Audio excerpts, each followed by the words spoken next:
Should they be getting a larger share of the revenue in the WNBA? He said, I think share isn't the right way to look at it because there's so much more revenue in the NBA. So what he's talking about here is the revenue share that the players have been fighting for. They want to be paid more when it comes to their salary, but they also want a higher percentage of the revenue split. What if the most powerful man in basketball just accidentally started a civil war with a single sentence? It sounds like the plot of a movie, but it's exactly what happened inside the WNBA. A simmering private conflict over money, power, and respect has just exploded into a full-blown public war. Share isn't the right way to look at it because there's so much more revenue in the NBA. I think you should look at it in absolute numbers in terms of what they're making. They said don't want to share at Adam Silver, so they literally tagged Adam Silver. I do not know what they think doing that will accomplish. And at the center of it all is one person who never asked to be there, Caitlin Clark. Her historic rise didn't just save the WNBA, it armed the players for a battle that could tear the entire league apart. And the first shot was fired not on a basketball court, but on the set of a morning talk show. It all started with a seemingly harmless interview. NBA Commissioner Adam Silver, the ultimate authority over the WNBA, went on NBC's Today Show. He was there to promote the start of the NBA season, but the conversation quickly turned to the storm brewing in the WNBA over a new labor deal. The host asked him a direct question. With all the league's newfound popularity, should WNBA players be getting a larger share of the revenue? Silver's answer would become the soundbite that started a war. Heidi Azad, share isn't the right way to look at it because there's so much more revenue in the NBA. I think you should look at it in absolute numbers in terms of what they're making. And they are going to get a big increase in this cycle of collective bargaining, and they deserve it. On the surface, it sounds diplomatic, even supportive. A big increase they deserve. But to the players, this wasn't a promise, it was a threat. The key wasn't the words he used, but the one word he rejected, share. For months, the entire foundation of the players' demands has been built on that single word. They aren't just asking for a raise, they are demanding a fundamental shift in their relationship with the league. They want to go from being employees who are given a salary to partners who get a share of the business they are building. Right now, WNBA players get a shockingly low 9.3% of league income, while their male counterparts in the NBA get a nearly 50-50 split of all basketball-related income.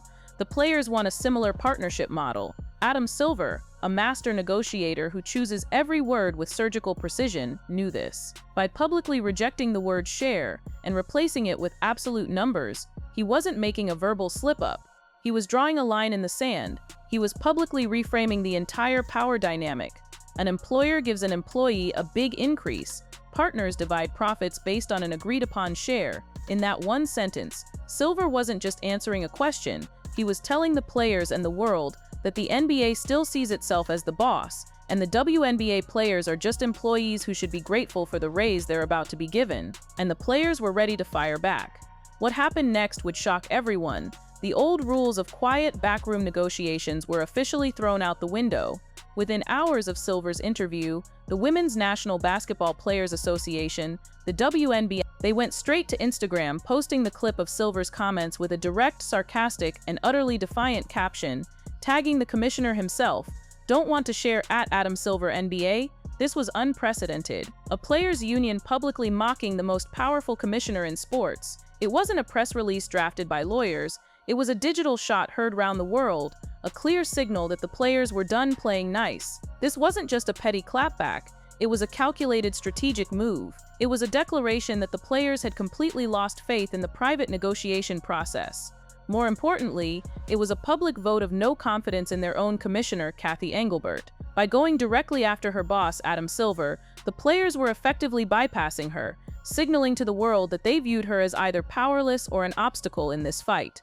The war of words escalated immediately. The union publicly accused the league of trying to run out the clock, put lipstick on a pig, and retread a system that isn't tied to any part of the business. The league, caught off guard, fired back, calling the union's statements frustrating and counterproductive and incorrect and surprising. The league insisted it had offered an uncapped revenue-sharing model, a claim the players immediately dismissed as semantic games. The battle lines were drawn. The players had turned a labor dispute into a viral social movement, and they were determined to control the narrative in the court of public opinion. But to understand why they felt so emboldened to declare open war, you have to follow the money. because the WNBA is trapped in a billion-dollar paradox that just doesn't add up. At the heart of this conflict is a central mystery. Is the WNBA a struggling charity case or a booming billion-dollar enterprise? Because depending on who you ask, you get two completely different stories. For years, the official narrative from the league office has been one of financial struggle. The line has always been that the WNBA is not profitable and has only survived because it's been propped up and subsidized by its big brother, the NBA. Back in 2018, Adam Silver himself stated that the league had lost an average of over $10 million every single year of its existence. But now, at the peak of its popularity, the numbers have gotten even worse. Recent reports citing league sources claim the WNBA is on track to lose around $50 million in 2024 alone, a five-fold increase in losses even as the league's popularity has exploded. It makes no sense, but that's the story the league is telling. And then there's reality. The league's revenue has doubled in just 4 years, jumping from $102 million in 2019 to around $200 million in 2023. The WNBA just signed a new game-changing 11-year media rights deal worth a staggering $2.2 billion, which will triple its annual media revenue to around $200 million per year. And franchise valuations have gone supernova. In 2019, the New York Liberty was sold for a reported $10 to $14 million. Today, its valuation is estimated to be as high as $450 million. New expansion teams in cities like Toronto, Portland, and Philadelphia are paying record-breaking expansion fees of up to $250 million just for the right to join this supposedly money-losing league. So what is going on? How can a business see its revenue double while its losses quintuple? How can a league be bleeding $50 million a year while investors are lining up to pay hundreds of millions to get in? The answer lies in a strategy some have compared to Hollywood accounting. The league's claim of unprofitability is likely true, but only on paper. It appears to be a manufactured truth. By taking all the new revenue pouring in and immediately reinvesting it into massive growth initiatives like the new league-wide charter flight program that costs an estimated $25 million per year, the league can keep its annual operating statement in the red. This allows the owners to do two things at once. They can tell the players there are no profits to share, justifying the suppression of salaries, all while the actual equity value of their investment, the franchise they own, skyrockets into the hundreds of millions. The players are being asked to accept low salaries based on paper losses, while the owners are getting rich off of soaring asset values. It's a financial shell game, and it's a strategy that might have worked forever, if not for the arrival of one person who changed everything. This entire war is being fought on ground that was created by one player, Caitlin Clark. The Caitlin Clark effect isn't just a media narrative, it's a quantifiable economic earthquake that has completely reshaped the league and given the players the leverage they've been missing for nearly 3 decades. Before Clark, the owners could always point to stagnant growth and public indifference as the reason for low pay. After Clark, that argument was obliterated. The numbers are so staggering, they almost don't seem real. The 2024 WNBA draft, where she was the #1 pick, shattered viewership records with 2.45 million viewers, the most watched WNBA telecast of any kind since the year 2000. Her regular season debut was the most watched WNBA game in over 20 years. It wasn't just people watching on TV, they were showing up in person in historic numbers. Teams across the league had to move their home games against Clark's Indiana Fever to larger NBA arenas just to handle the demand. The Los Angeles Sparks drew over 19,000 fans, the Seattle Storm over 18,000. Her game against the Washington Mystics brought in over 20,300 people, the largest crowd for any WNBA game since the 2007 finals. Ticket prices followed suit. The average resale price for a game between the Fever and the Chicago Sky jumped from just $45 the previous year to an insane $346. One finance professor at Indiana University calculated that Caitlin Clark was directly responsible for more than 25% of the WNBA's entire revenue in 2024. He also estimated that her presence alone had increased the total value of the WNBA as a league to over $1 billion. She is, without exaggeration, a golden goose. But here's the twist. Her unprecedented success has become both the players' greatest weapon and the owner's perfect shield. The players can point to every single one of those record-breaking numbers as undeniable proof that they are the ones creating this immense new value, and they deserve a piece of it. Clark's success is the ultimate justification for their demand for a larger share of the pie, but the owners have a counter-argument. They can claim this isn't a sustainable, league-wide boom, but a temporary phenomenon centered around a single generational talent. They can point to the data showing that when Clark was sidelined with an injury, the league's ratings took a noticeable dip. Their argument becomes a warning. Why should we rewrite the entire financial structure of the league based on the success of one person? It's too risky. Caitlin Clark's name has become the central bargaining chip for both sides, turning her into the unwilling epicenter of a war she never asked to join. And the man who will ultimately decide who wins that war isn't even in the WNBA's head office. To truly understand this conflict, you have to look past the public faces and see the men who are really pulling the strings. The public feud is between the players and WNBA Commissioner Cathy Engelbert, but she's a commissioner in name only. The real power lies with Adam Silver and the shadowy group of billionaire owners he represents. The WNBA isn't an independent league, it's a subsidiary. Its ownership structure is a bizarre and complicated three-way split. 42% is owned by the individual WNBA team owners. Another 42% is owned directly by the 30 owners of the NBA teams. And the final 16% is owned by a group of private investors who came in during a 2022 capital raise. What makes this even more lopsided is that many of the WNBA owners also own NBA teams, meaning the NBA's effective control of the WNBA is well over 60%. And at the top of this pyramid, Cathy Engelbert reports directly to Adam Silver. There's a quote from an anonymous WNBA executive that sums up the entire power dynamic perfectly. If the WNBA owners say they want to do something and the NBA says no, the answer is no. This structure puts Cathy Engelbert in an impossible position. She is the public face of the league, tasked with celebrating its growth and managing player relations, but she lacks the final authority to grant the players' financial demands. Those decisions are made in a boardroom she doesn't control, by the NBA owners she works for. This is why the players' very public and very personal attacks on Engelbert are a strategic proxy war. It's far safer to attack the visible, vulnerable commissioner than it is to go after the untouchable Adam Silver or the anonymous collective of billionaire NBA owners. Engelbert has become a political heat shield. The players are creating a leadership crisis so severe that it forces her boss, Adam Silver, to step in and make concessions. The fight isn't really with her.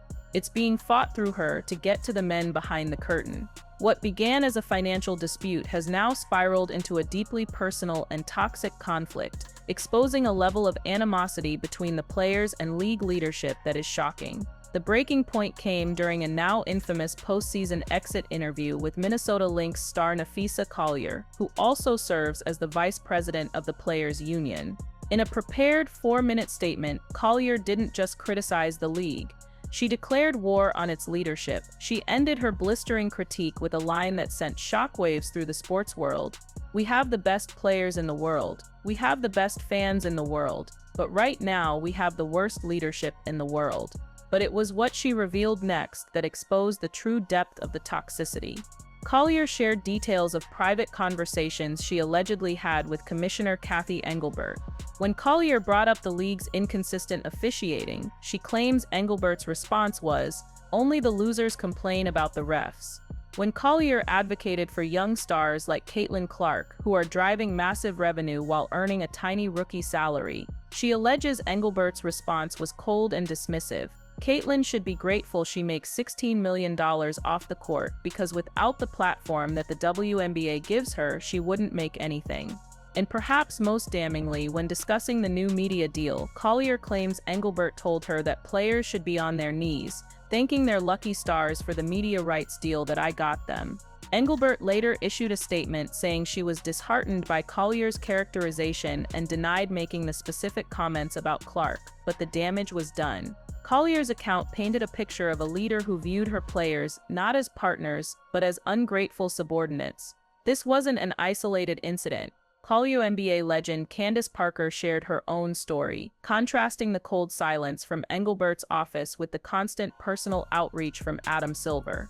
Parker revealed that Silver sends her a Christmas gift every year and texted her personally to congratulate her on a new broadcasting deal, the birth of her child, and her retirement. From Cathy Engelbert, Parker said, "I have not heard from Cathy. This is no longer about spreadsheets and revenue percentages. It has become a fundamental crisis of respect.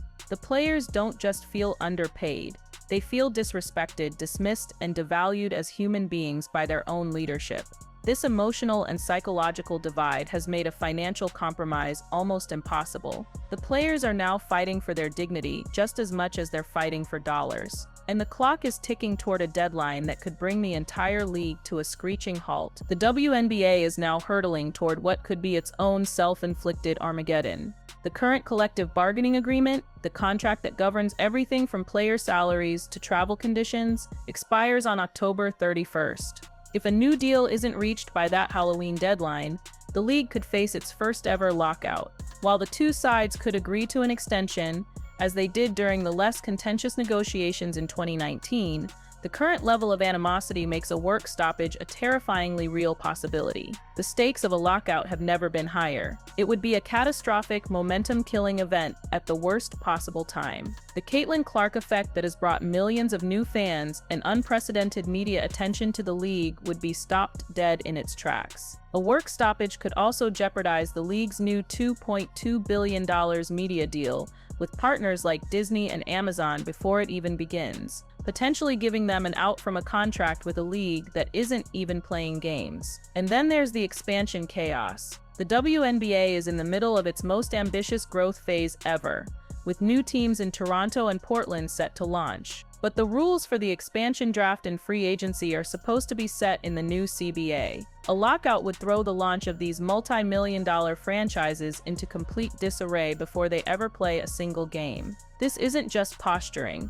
There is a history of the league playing hardball. During the tense negotiations of 2003, then NBA Commissioner David Stern threatened to cancel the entire WNBA season if the players didn't agree to a deal. What we are witnessing now is a high-stakes game of chicken, with both sides believing the other has more to lose. The owners are gambling that a lockout will break the players' solidarity, especially the non-superstar players who rely on their WNBA paychecks to survive. They might believe that a year without games will cool the Caitlin Clark hype and force the players back to the table with less leverage. The players, however, are making their own gamble. With new income streams like the unrivaled league, they feel they can withstand a stoppage better than ever before. They are betting that the public, the sponsors, and the media giants who just invested billions of dollars will put immense pressure on the owners to avoid being seen as the villains who killed the golden age of women's basketball. Both sides are speeding toward a cliff, each convinced the other will swerve first. The league's newfound success has paradoxically made a league-destroying lockout more,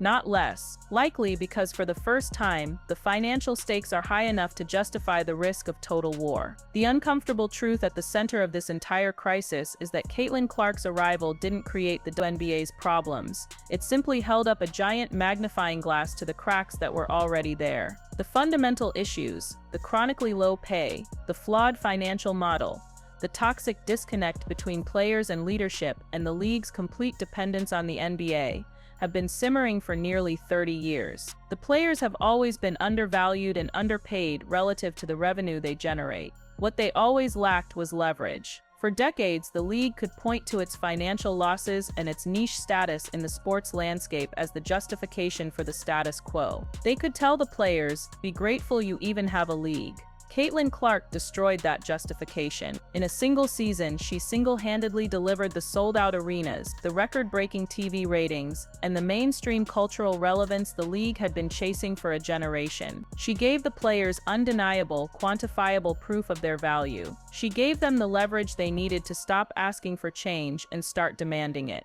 This war isn't her fault. She was simply the spark that ignited a powder keg that had been sitting in plain sight for decades. And so, the WNBA finds itself in a tragic and ironic position. The greatest asset in its history, the once-in-a-generation talent who finally brought the league to the promised land, has also become the catalyst that could force its entire structure to collapse. Adam Silver's comments on the Today Show may have been the first shot fired, but the war was inevitable. His fatal miscalculation was underestimating just how powerful the weapon Caitlin Clark had unintentionally handed his opposition. And now, everyone is left to wonder, did the very player who could save the WNBA just become the reason it might destroy itself?